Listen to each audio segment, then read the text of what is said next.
Praise the Lord. இயேசுவுக்குள் அன்பான இறை உறவுகளே, இறை வார்த்தையாக யோவான் எழுதின சுவிசேஷம் 8வது அதிகாரம் 1 முதல் உள்ள இறை வார்த்தை. விபச்சாரத்தில் பிடிபட்ட பெண்.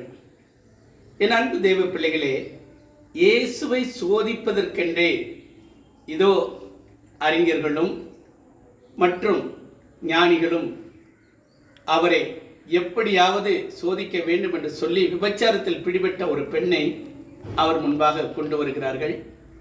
அப்பொழுது அவர்கள் இயேசுவிடத்திலே சொல்கிறார்கள், இவள் விபச்சாரத்தில் பிடிபட்டிருக்கிறாள், இவளை கல்லெறிந்து கொள்ள வேண்டும் என்பது நியதி, நீர் என்ன சொல்கிறீர் என்று கேட்ட பொழுது இயேசு குனிந்து தரையில் எழுதி கொண்டிருக்கிறார்.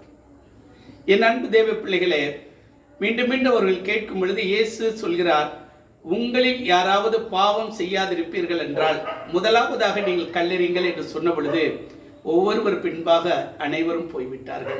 இயேசு அந்த பெண்ணிடம், மகளே, இனியும் நீ பாவம் செய்யாதே என்று சொல்கிறார். ஆம் அன்பு தேவ பிள்ளைகளே, இன்றைக்கு உலகத்திலே பாவம் செய்யாதவர்கள் யாரும் இல்லை. வேதம் தெளிவாக சொல்கிறது, நீதிமான்கள் யாரும் இல்லை என்று சொல்கிறது இயேசு கிறிஸ்துவை தவிர. நாம் எல்லாரும் பாவத்திலே விழுந்து கிடக்கிறோம், விழுந்து எழுந்து மீண்டும் விழுந்து கிடக்கிறோம். உள்ளத்தை உணர்ந்து பாருங்கள், உள்ளத்தை உணர்ந்து பாருங்கள், நம்முடைய இதய சிந்தனைகள் எப்படி இருக்கிறது என்பதை பாருங்கள் என் அன்பு தேவ பிள்ளைகளே.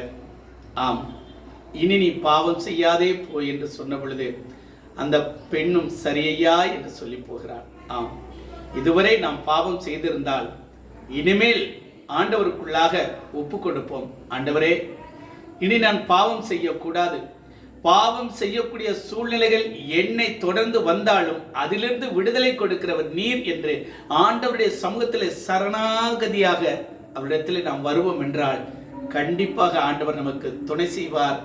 ஆமென்.